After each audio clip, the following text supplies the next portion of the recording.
Hello guys, ഇന്ന് നമ്മൾ വന്നിട്ടുള്ളത് NYBയുടെ ഒരു ലിപ്സ്റ്റിക് ഷെയ്ഡ് ആയിട്ടാണ് അല്ലേ. ഒത്തിരി നാളുകളായി നമ്മൾ ലിപ്സ്റ്റിക് ഷെയ്ഡിനെ കുറിച്ചുള്ള ഒരു റിവ്യൂ പറഞ്ഞിട്ട് ഇത് എൻ്റെ ഏറ്റവും ഒരു ഫേവറേറ്റ് ലിസ്റ്റിൽ വരുന്ന ഒന്നാണ് NYBയുടെ 06 എന്നുള്ള ഒരു ഷെയ്ഡ്. എല്ലാവരും ടെസ്റ്റ് ചെയ്ത് നോക്കേണ്ട ഒരു ഷെയ്ഡാണ് കേട്ടോ. ഭയങ്കര നല്ല ഷെയ്ഡാണ്. മീഡിയം ആൻഡ് ഫെയർ സ്കിന്നിന് ഏറ്റവും സ്യൂട്ടബിൾ ആവുന്ന ഒരു കളർ കൂടിയാണ്. 06 സ്പൈസി റെസ്റ്റ് എന്നാണ് കളറുടെ പേര്. നമുക്ക് ഇത് ഇങ്ങനെ ഓപ്പൺ ചെയ്യാം കേട്ടോ. അതല്ലാതെ നമുക്ക് നോക്കുമ്പോൾ റെസ്റ്റ് ഓറഞ്ച് പോലെ ഉണ്ടെങ്കിലും അപ്ലൈ ചെയ്യുമ്പോൾ സ്കിൻ ടോൺ അനുസരിച്ച് ചേഞ്ച് ആവുന്നുണ്ട്. ഇപ്പോൾ ഫോർ എക്സാമ്പിൾ എൻ്റെ മീഡിയം സ്കിന്നാണ്. സോ എനിക്കിത് അപ്ലൈ ചെയ്യുന്ന സമയത്ത് കുറച്ച് ഡാർക്ക്, റെസ്റ്റ് ഓറഞ്ചിനെ കുറച്ച് ഡാർക്ക് പോലെ ഉണ്ട്. നമുക്ക് ഒന്നിലെ കുറച്ച് അപ്ലൈ ചെയ്താലും ഇത് അടിപൊളിയാണ് കേട്ടോ.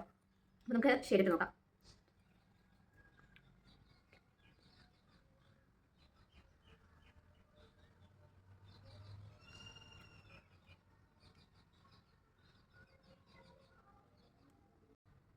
ഇതാണ് ഷെയ്ഡ്. സോ നമ്മൾ അപ്ലൈ ചെയ്യുമ്പോൾ ഈ കാണുന്ന ഷെയ്ഡ് പോലെയല്ല നമ്മൾ അപ്ലൈ ചെയ്യുമ്പോൾ നമുക്ക് വരുന്നത്. ഇത് ഫെയർ സ്കിന്നാണെങ്കിൽ കുറച്ചും കൂടെ ഇതേ ഷെയ്ഡ് എടുത്ത് കാണിക്കുന്നുണ്ട്. മീഡിയം സ്കിൻ ടോണിന് കുറച്ച് ഡാർക്ക് ആയിട്ടാണ് എടുത്ത് കാണിക്കുന്നത്. എന്ത് പറഞ്ഞാലും അടിപൊളിയാണ് കേട്ടോ. റീസണബിൾ ആയ പ്രൈസ്, ലോങ് ലാസ്റ്റിംഗ് ആണ്, സ്മജ് ആവുന്നുണ്ട്. പക്ഷേ ഒത്തിരി സ്മജ് ആവുന്നുണ്ട് ചോദിച്ചാൽ ഇപ്പോൾ ഈ ഒരു സമയത്ത് സ്മജ് ആവുന്നുണ്ട്. നമ്മളിപ്പോൾ അപ്ലൈ ചെയ്തല്ലേ ഉള്ളൂ. ഒത്തിരി സ്മജ് ആവുന്നില്ല, ലോങ് ലാസ്റ്റിംഗ് നിൽക്കുന്നുണ്ട്.